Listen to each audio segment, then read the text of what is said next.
Hi, and welcome to Beacon of Hope.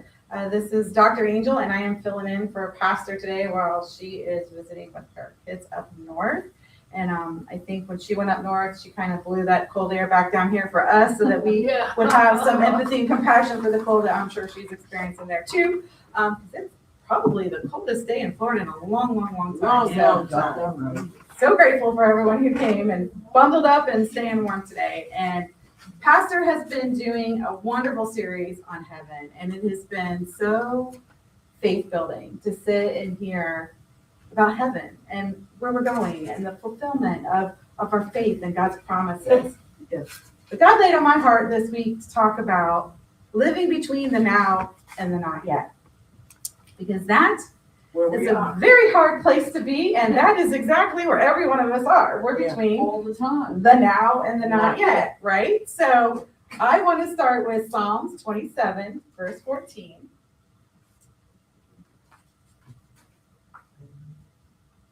And it says, wait for the Lord, be strong, and take heart, and wait for the Lord. I'm going to say that one more time. Wait for the Lord, be strong, and take heart, and wait for the Lord. There's a lot of ands in there, and there's a lot of waiting and strength. And waiting and strength kind of feel like they're opposites, I think, to a lot of us. Like that waiting makes us feel overwhelmed sometimes. And so I looked it up. So the word wait, or a version of the word wait, is in the Bible about 160 times. So it's very important for God to give us the waiting, because that's where we're living. And hope, because we're going to talk a lot about hope too. And that's used about 175 times in the Bible. So those concepts they're glittered from front to back of the Bible, which I think is beautiful because we need this reminder all the time. We spend so much of our time waiting. And so this week, I'm going to be tattling on myself. I kind of got into a little bit of scrolling through the social medias, and I got on a local page in our area. And somebody had posted saying, how long is it too long to wait for a specialist at the doctor's office? My appointment was at this time, and I had to take off from work, and I got there, and I'd waited over an hour and a half. And boy, there was like 300 comments in that question. And you can only imagine what some of them were. Yes, they were things like, they're always late, you need to find someone else. That doctor's not respecting your time. This is unprofessional, like tons and tons of these types of comments. But one comment caught my attention. And I wrote it so I could say it exactly. The comment said, how badly do you need to see this doctor? Right. If it matters, you wait. Right. Yeah, very true. Yeah. Very true, right? Right. How badly do we need to see it? Well, and it started getting me through like waiting rooms. Yeah, waiting rooms are probably some of the most uncomfortable places that we can be, right? Like those chairs are not comfortable. No. You feel I'm looking at other people and everyone's just waiting to hear their name, and maybe they have a TV going with something completely uninterested. Somebody has maybe their kids crying and whining and fussing, and you're just sitting there and you're just waiting, and you're waiting, and like every time that nurse opens that door, you're like, is it my turn? Is it my turn? Right? And then you'll hear a name. See, I'm lucky because I have a name most people don't have. So when I start to hear Angelina, which is my government name, I know it's me because there's not many Angelinas out there. But you wait, and it stinks. And so part of that is, well, we have no control. Like we're at the mercy of the place we're waiting for. Right. We have unclear timelines. While we're waiting, we don't know. Is that going to be 5 minutes, 10 minutes, 20 minutes, an hour? And my favorite is the doctors who tell you to be there 15 minutes early and then call you an hour late. Just saying, my favorite, not my favorite. In fact, waiting rooms was such an intricate thing that when I opened my own practice, I have put so much time and attention and focus on my waiting room. And my waiting room is comfortable. We have some of the most comfortable chairs in there. Mm-hmm. We have snacks I will feed every single person. I have a refrigerator full of snacks and coffee makers, tea makers, cocoa. We have everything from protein bars to candy. and a nice TV going on, something fun to listen to that a lot of people have enjoyed. And we've really worked hard to make the waiting room comfortable, but I've also worked equally hard to not make anyone wait. Right. So I start and stop exactly on time. The only people in my waiting room are the parents waiting for their children while they're in session with me. And it was something that I took a lot of particular time in because we know people do not like to wait. And we live in a generation that, well, we don't want to wait now anymore. Like looking at like social media and looking at like content, right? Like a few years ago, 15-minute, people put out videos for 15 minutes, man, they'd get tons of views and we could sit there for it. Now it's like down to 30 seconds. Yeah. Which is why people sit on TikTok and the reels, because it's 30 seconds. That's our waiting span. If we can't get to the point in 30 seconds, we're moving on. Yeah. That's where our human mind is. Yes. It's true. And so we sit there thinking, is this worth it? Am I forgotten? Should I just leave? What am I doing? Is there a better way? So I wrote, my first blank is, waiting doesn't just test patience. It reveals priority. I'm going to say that again. Waiting doesn't just test patience. It reveals our priority. And just like that poster said, if it's important, you're going to wait because you need to see that doctor. And we all know it could take months just to get that appointment to sit in that waiting room for a long time. But it does test our priorities. What's important to us in that moment? Because our brains are so wired to go for the easy way out. They want the quick fix, the easy way out, the less pain. Walk down any aisle in the drugstore, and the biggest section you'll see is pain medication. Because we don't like pain, we don't like uncomfortable. We want things to be easy for us. But the scripture talks a lot about this waiting zone. So I thought we should take it apart a little bit. So we're going to go over to Romans 8.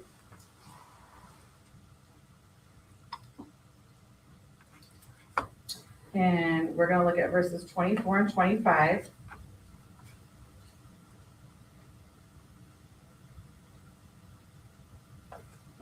For in this hope, there's that word hope. For in this hope, we were saved. But hope that is seen is no hope at all. Who hopes for what they already have? But if we hope for what we do not have yet, we wait for it patiently. Well, there's a whole lot of hoping and a whole lot of patient in there, but it's true. We don't have to hope if we have it. I do not have to hope for the things that I have in my presence, and neither do you. We know it. We have the evidence of it. It's right here. We have it. We use it. We see it. We have to hope for those things that we haven't seen. We have to believe, and that's where faith is, and that's where Cece's song this morning was so timely. Like, we have to believe for it, and believing is hard. And I know I'm sciencey, so I'm going to hit a little sciencey. So the way our brains work is we need something concrete. It's called a schema. Our brain needs an experience to tie with something. And when it doesn't have an experience or something to tie with it, it goes wild on us, which is why I don't know if any of y'all have ever shopped online and was like getting like an online subscription to something, and they'll give you like 3 different plans, right? Yeah. They're going to give you like the bottom line plan, the middle plan, the top plan, and like most popular, right? Because if they're trying to give you a schema so you can compare, so you're just not like, well, what should I be paying for this? And it's a psychological sales technique that they do, by the way. And there's a whole lot of science on it, but it's way of giving our brain a way to have some kind of benchmark. However, we're living this life, and our hope is in eternity, and our hope is in heaven, and our hope is in God. And yes, he's here present with us in the here and now, but the fulfillment, the complete fulfillment of that hope is in this unseen space of eternity, and our brains barely can wrap around the finite, let alone infinite. And so I think is where we get so discouraged, and the amount of discouragement I have seen walking through the counseling rooms has been unbelievable these last few months from all kinds of stuff. People are living a lot, and there's a lot of lack of hope, and there's a lot of not sure what to do, and a lot of I don't know if I can do this, and that pain is real, and that heartache is real. Suffering. And there is so much suffering around us, and they look, and a lot of them have been questioning their faith. Like, does God really love me? Is he really there? What's going on? Why am I going through this? I do this, I do this, I do this. Why is this happening? That why question, trips us up, man, because we feel like we can control the things we're going through. Sometimes we can control some of them, but most of them are outside our control. And we think if I do these right things, I shouldn't have a difficulty. And those don't go in the right formula, but they do in our human brain. Our human brain really, really, really wants to grab onto something concrete. And it struggles so much when we're talking about the spiritual world. We're talking about going into the eternity world. So I want to go to Hebrews 10.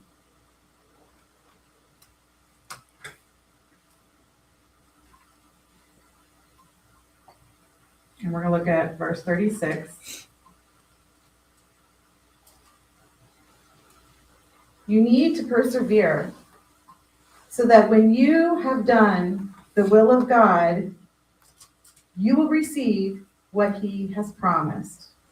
And perseverance right there in that gap. And so as I'm thinking of faith, because I know I have heard these words coming out of people's mouths, they get faith twisted. They believe faith is just being happy all the time. And they believe faith is just having those things. If God's not showing up in your life, what's wrong? What did you do? What are you doing? What are you not doing?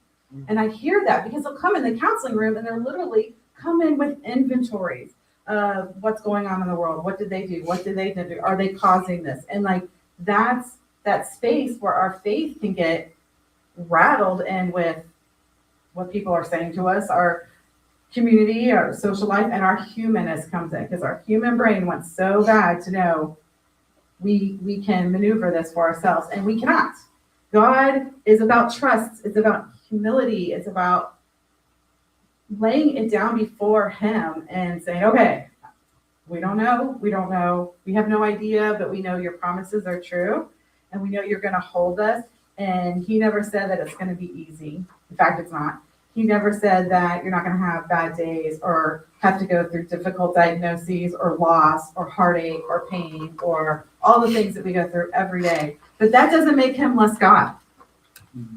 And I think in our human brain, a lot of people get that connected, that he's less God in my life because the suffering happens. In fact, one of the things when I talk about with people, and I don't talk about them, but when I talk with them, that is what makes people question their faith the most, is suffering.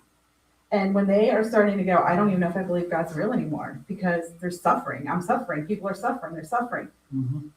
Suffering happens. Mm-hmm. And it's tragic and it's difficult. But see, that's where the Spirit of God shines, because that's where we find hope. That's where we find peace, because it's when we're sitting in that and going, okay, this looks really scary. This looks really overwhelming.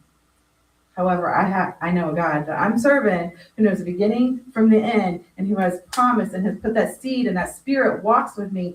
And maybe sometimes we trip on some of the steps we're taking, but we're still walking and crawling sometimes, because it doesn't have to look all put together. You know, used to be when I was a kid, like women didn't go to church unless you had your pantyhose on, your high heels on, your makeup did. Like that was it. That was how you went to church. Like, that's not the God we serve. We serve a God who knows who we are intimately. Psalms 139, he knit us together. And when we were being formed in our mother's womb, he knows us so intimately. We don't have to dress up for his approval. We can dress up because it makes us feel good, but we don't have to do it for him. We're doing it more for ourselves so we feel better about ourselves, right? And so when I started thinking about waiting, who comes to mind the most for me in the Bible? Is our guy Moses. Because I have a hard time. When you're reading Moses, you're like, oh boy, God, you know, we know the story so well, right? Like he gets them out of Egypt miraculously, all these signs, all these wonders, takes this mountain of people with him, parts the sea, gets them across, and there they are, and there they go in the wilderness. There they go, round and around and around, and God's given them this promised land. I got a land, I got a place for y'all. But here we go around, and the people, they're grumbling. Even though they just saw the works of God, they're just human like the rest of us are. They're grumbling, they're complaining. In fact, one of my favorite parts of that whole story is where Moses goes back up on the mountain to spend some time with God, and they decided to make their golden calf. And when he comes down, they're like, "What happened? What do you mean you lost faith in God already? It wasn't gone that long." And they're like, "Oh, we just put this in the fire, and out came this calf." Like it just magically like appeared, right? Like that's what happens to us, and I love how real it is. And I'm thinking, gosh, 40 years. How many times do you think Moses had those thoughts of, man, what's going on? Or am I doing what God wants me to do? Or am I doing something wrong? Or how can I do this better? Like, but that wasn't God's plan. God's plan was to show us how we endure through the wilderness thousands and thousands and thousands and thousands of years later. And most of us aren't waiting 40 years for some of the things, but sometimes we are waiting 40 years for some of the things. But here we have Moses waiting. And not only did he wait the 40 years, but I want to take you to Deuteronomy 34 for just a second. We're going to go all the way to the back of the book. Back to the beginning of the book.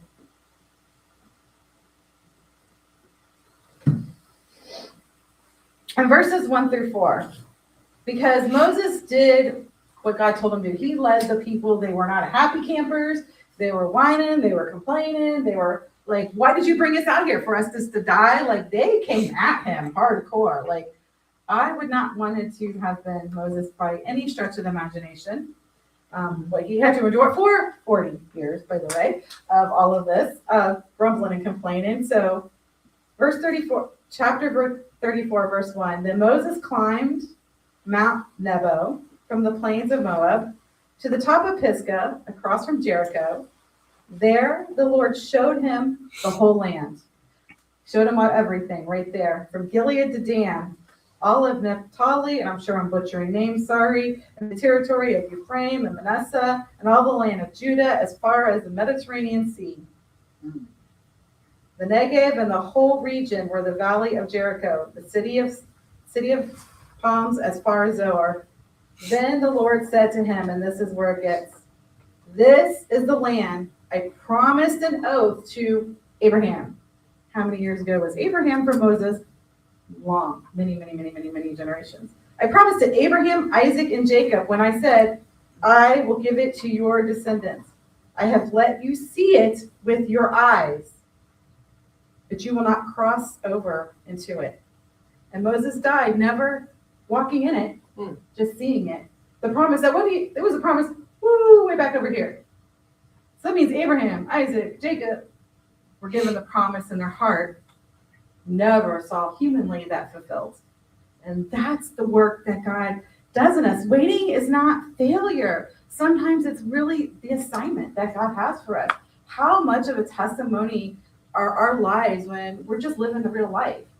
You know, this whole mindset of you got to have it all together to have this like testimony and be able to let people see how the grace of God and the mercy of God is in our lives.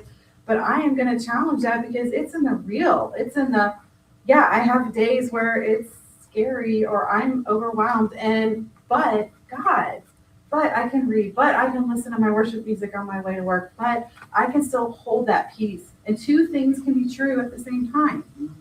And our brains don't like that. It's an either or. But two really important things can be true. It can be hard and God can be good.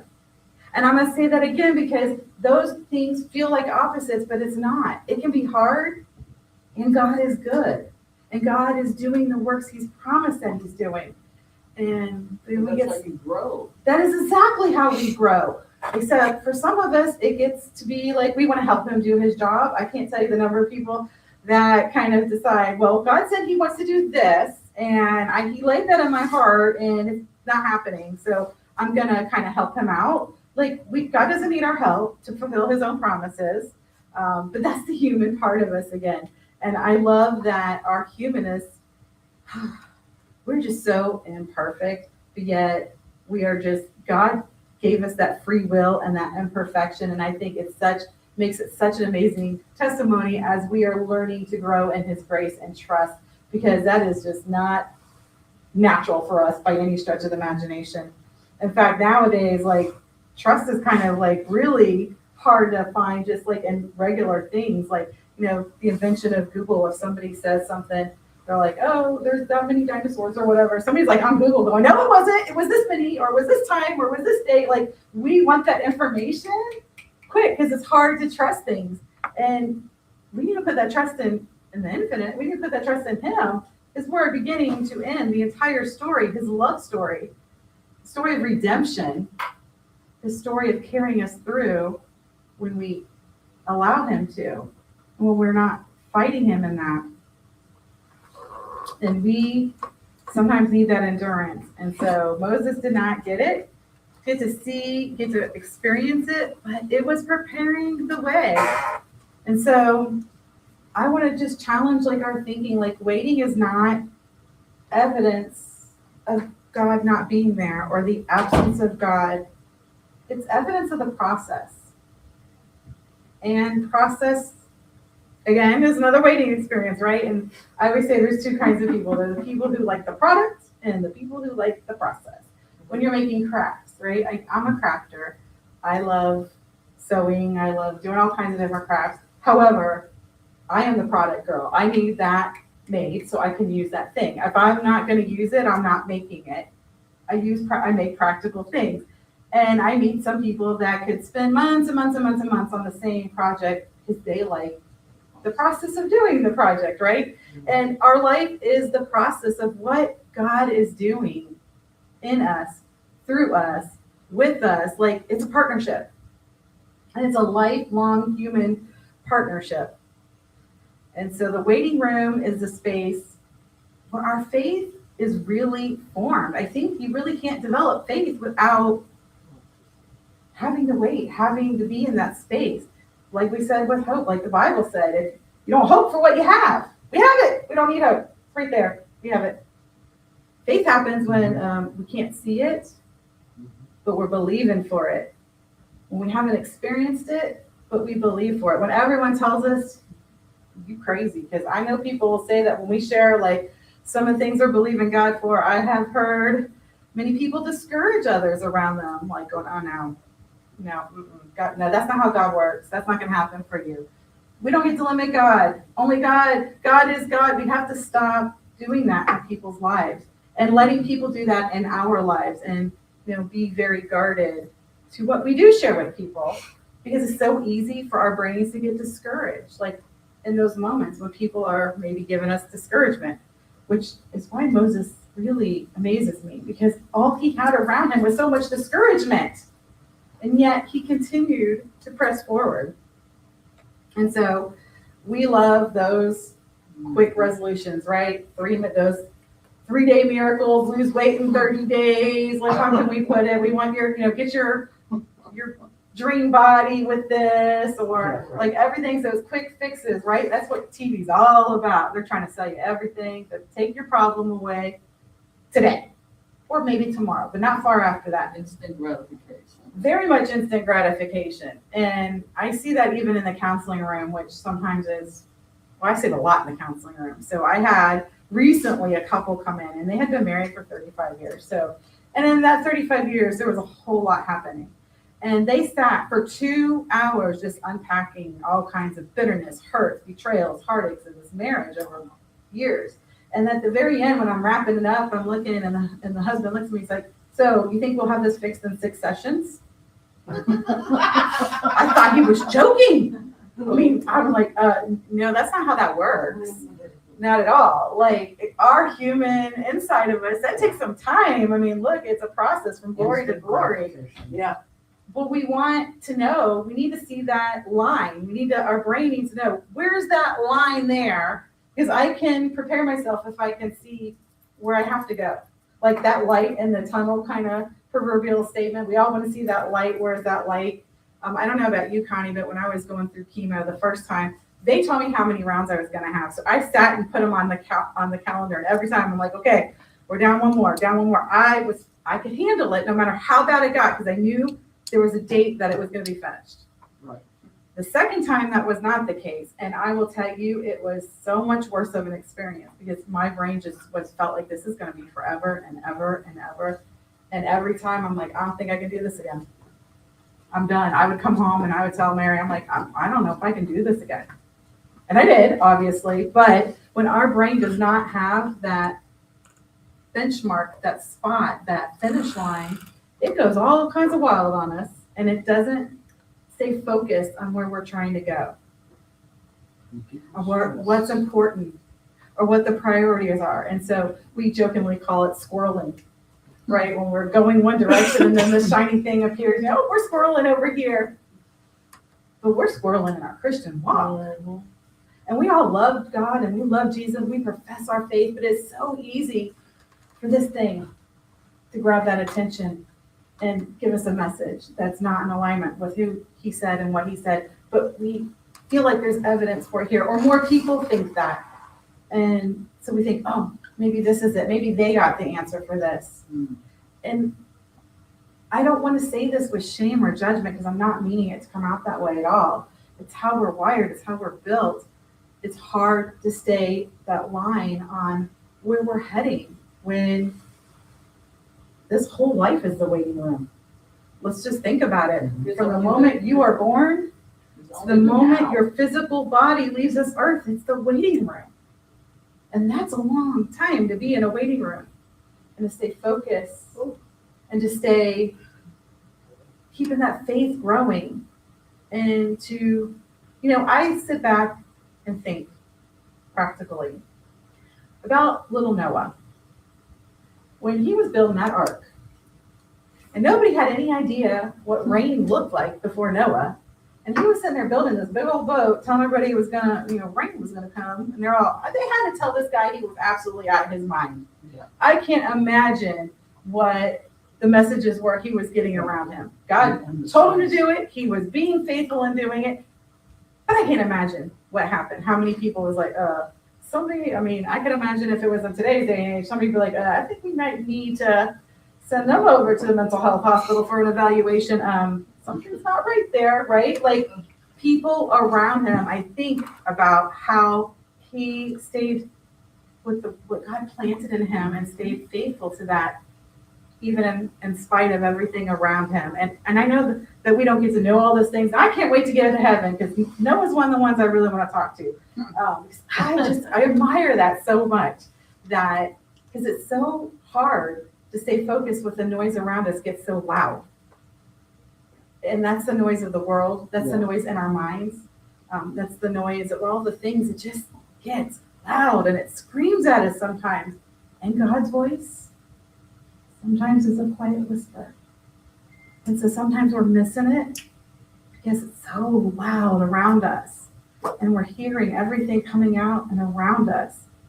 And his voice, it's like, it's okay. Follow me. I got this. I'm with you. You're not alone. We're doing this. But we don't hear that sometimes. I love the invention of the noise canceling earphones. Anybody have some of those? Wonderful inventions when you're on an airplane, because you can actually hear the thing that you want to hear without the plane motor going all through your ears. We need some of those noise canceling spiritual headphones is what I'm challenging us, because we need to be able to filter out what's happening around us, filtering out the squirrels and the noise and the things that are coming at us that are distractions, great word for that are in contrary of what God's word says. And it's so easy for us to come in. Like, we're human beings. Our brains like to handle one thing at a time. A lot of times we like to throw a few things at it at a time, but really science tells us that our brains aren't really wired to do that multitasking well. So it really handles one thing at a time so much effectively. We'll go that way with it for the most part. But we have all these things happening at the same time. It is kind of like we just take a whole bunch of balls and we're throwing them in the air and we're like running and we're trying to catch them before they hit the ground. Because that's what human life looks like right now. Like, we are keeping up with houses and mortgages and rents and jobs and kids or grandkids or friends or family or people we love with addiction or people we love who are struggling or health issue. All that's happening at the same time. And then we have trying to keep our faith strong, trying to keep our faith directional toward him, trying to live in the now and the not yet. And that gets so hard. So my second one is, eternity is the fulfillment, then human life is the waiting room. Eternity is the fulfillment, then human life is the waiting room. It's not a punishment. We're not being abandoned. We're sometimes so quick to feel like God's abandoning us because we have had that experience with humans in our life. People say they're going to show up. I don't know how many times I've had many times people say, I'll be there, I'll help you. I got you. I'll be there to help you. And like the day of the thing comes and you're like, yeah, no, you're by yourself. Because they just drop the ball on you and you're just like, oh my gosh, like I really needed this help. But see, people do that because they're not perfect. And we want to measure God and people because remember what our brain's trying to do, connect to an experience that we know. But see, there's no experience like the experience with God. There's nothing we can connect that with here on earth. It doesn't exist. And God isn't punishing us and he's not leaving us and he's not abandoning us in those moments. He's preparing us. He's giving us this fertile soil and saying, trust me. That's all I need you to do. Trust me. I don't need you to fix it. I don't need you to go find all the solutions. I don't need you to worry about it all day, all night. Because sometimes people feel like if they're doing the worrying, that's kind of doing something. So if I don't worry about it, then God might not do something about it kind of feeling. And worrying's not doing, it's only hurting you and hurting our faith. And if they believe that, God is preparing us in those moments. And just like sitting in that specialist waiting room, the delay we don't sit there because what we're going through is, something that's a quick fix. We're not usually going to go sit in a waiting room for that much time if it's something that we could hit the CVS and go get, a cough syrup for. But when it's big, I bet your boots were waiting in that room. And I have waited up to 4 hours before for one of my specialists. Wow. Yeah, that was a really tough day, but that was a really tough problem too. And so the delay is not because our issue is trivial. Our issues matter. Just like Pastor talks all about the words of time, and God's timing is God's timing. It is not our timing. Just because we're in it here doesn't mean that's his timing for it. It just means it's our timing for it. And so I want us to we're going to go over to 2 Corinthians chapter 4.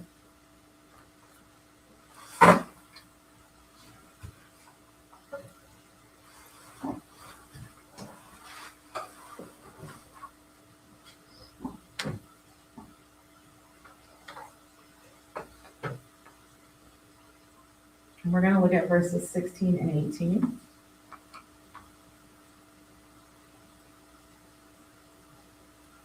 Therefore, we do not lose heart.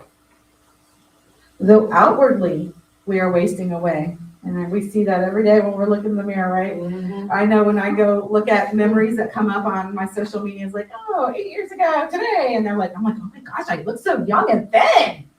Right? Like, seriously, we think, oh my gosh, what happened? Yeah. Right? We're outwardly, we are wasting away. That's the design. Yet inwardly, we are being renewed day by day. Are you being renewed? Are you allowing God to renew you day by day? As our bodies grow weak, our spirit should be growing strong. Our faith should be growing strong. For the light and momentary troubles are achieving for us an eternal glory that far outweighs them all. Say, okay, our light and momentary troubles. Okay, I know they're momentary because in the span of all of eternity, is that moment is like a little speck, but in us, it's our entirety. Yeah. That we know. So they don't seem very momentary. They seem like all consuming. Remember, our brains go into what it knows. It knows this moment. This does not feel temporary. It feels like its entirety. In fact, sometimes I'll get people who like to compare trauma. And they believe like, oh, this person's trauma was this bad and this person's trauma was not as bad and this person's trauma is like really, really bad. And I get them, oh, well, it's not that, but it's more than that, but less than that. Stop. I have to always tell them red light. Trauma is trauma, my friends. Judge it. And the worst thing you have been through is the worst thing you know. Yep. If it is a stubbed toe or horrific incidents in your life, it is still the worst thing you know. Mhm. And we cannot level the trauma, just like we cannot level this, what we're going through, and minimize this. What's temporary is still all our brains know in the here and the now. So we need to do what? We need to fix our eyes Yes. on what is, fix our eyes not on what is seen, but what is unseen. Since what is seen is temporary, but what is unseen is eternal. Boy, that gets hard. Deep. That's very deep, right? What we see around us, this is a blip. This is like a little grain of dust That's already gone. in the moments of all eternity and that span of what eternity looks like. You know, sometimes I'm very visual and I work in a lot of visual things, and we'll take people and I'll take all the hours of the week and I'll put it on a string and I'll make it measure so many centimeters for the hours. And then I color it depending on how many hours they're at work or this or that. So they could kind of see that span of what a week might look like for them. Because sometimes they might only realize they're only spending maybe an hour a week with their kids and they felt like they were spending a lot more. So we kind of time it through so they can visualize it. It is really helpful.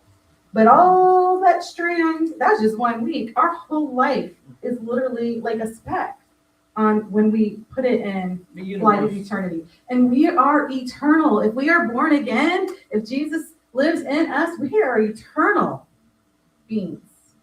We just have a temporary body and a temporary existence and a temporary life that it is all, because it's what's in front of us right now. It's all of what's in front of us, all of what is seen, but it is not all of what is there. And that's where, that faith comes in. That's where it's so important to have our spiritual body. It's so important to walk in and go, okay, I can't see this. And honestly, I don't know how I'm going to do it this week or this day or whatever. That's where our spiritual friends can be like, you know what? We don't have to see it. God can still do it. God's still working. And I'm going to believe with you. And we're going to believe together. And I'm going to encourage you. And that's why the gathering together is so important. It's because of our humanness. We need to connect because it's so hard for us to see things that are being outside of ourselves in that way, but outside of what our brain has concrete evidence for, which is why I love, and when David was going through, and David was like, oh, when he was going to get Goliath, he's like, well, God had me with the lion and he had me with the bear. I got this. Why did David have that much faith? Yes. Because God already gave him some concrete evidence of what God can do. And to him, a lion and a bear was a really, really, really difficult task to have to face. And I will agree, because I would not want to be face to face with any of those. So please don't hear that as me minimizing. But see, God, he does that for us too. We just sometimes don't connect the dots. God showed up for me here. God made a way for this. God supplied that. Yes. And we talk about praise reports. It's so that we're building each other's faith. And what is God doing right now for us in our life? Because it's so easy when the next problem happens or the next obstacle comes, because it's coming, to forget it. And that's why I love memory stones. I have a collection. I have a box. And it's a collection of memory stones for every time that God brought me through something or showed up that I can acknowledge. I got something that recognized it from all kinds of wild stuff, like little coins and little rocks and like just things that reminded me of it. And I look at that when it's hard. I'm like, okay, I don't see this. I don't see this at all. But I don't have to see it to believe it. And that's where I want us to focus our eyes not on what we see. We experience what we see, but we don't have to make it our whole vision. But we want to focus on what is unseen. Since what we see is temporary, but what we don't see, what is unseen, is eternal. So we're going to go over to Romans, kind of back a little bit, to Romans 8. 22 and 23.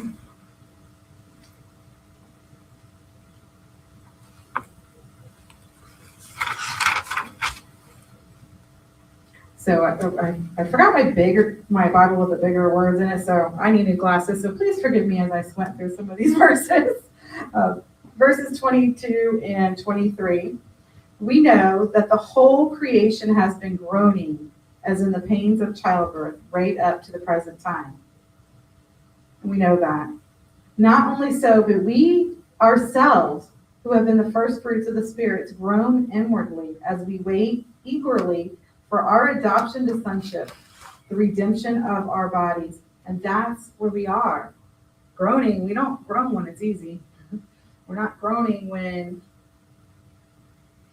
we're not going through things. Like when we're growing, that to me, when I hear groaning, I'm thinking some deep pain and suffering and hurt and heartache and things. We're groaning.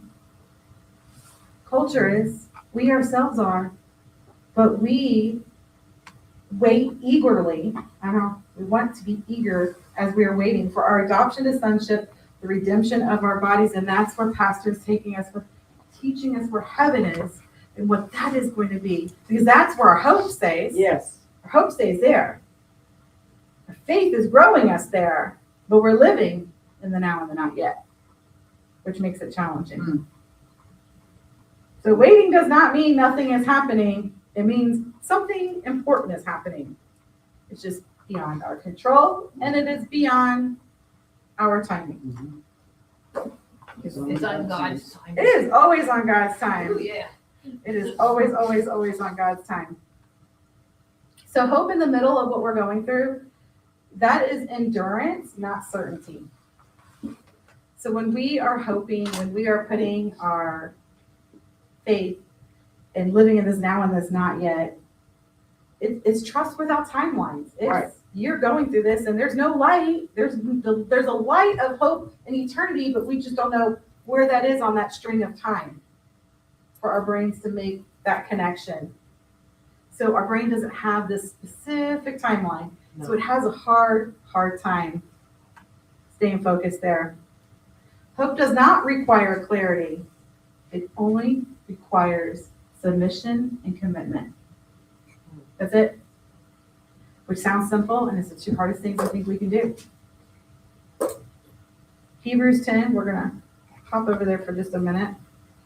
We're going to read Hebrews 10:23.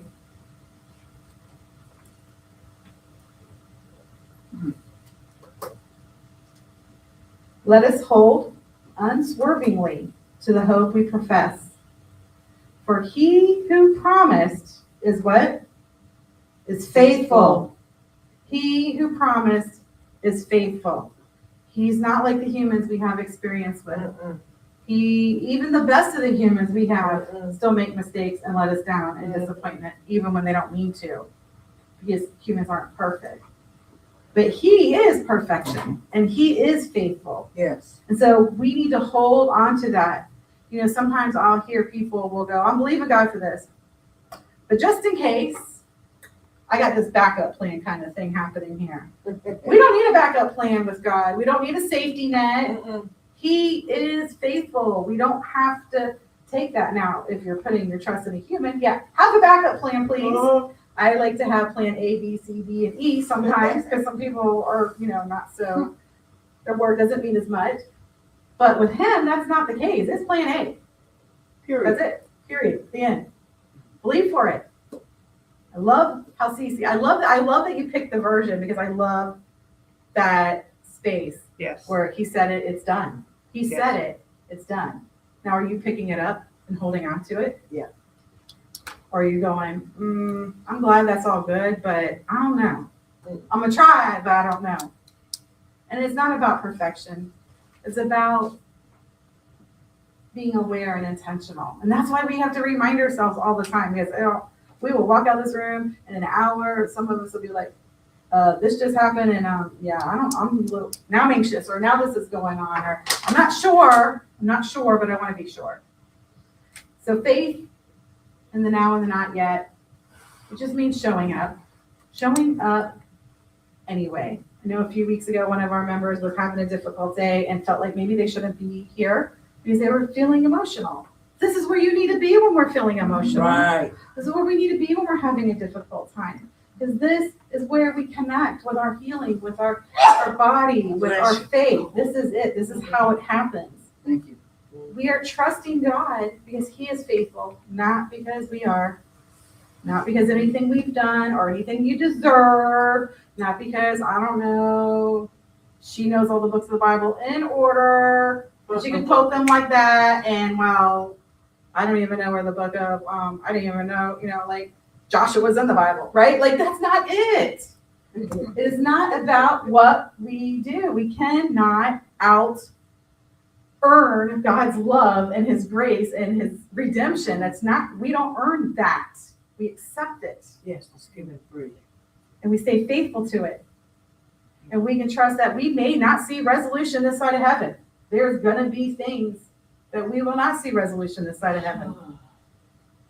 Abraham did it. Jacob, Isaac, Moses got to view it, but he didn't get to experience it. But that doesn't mean God's less God.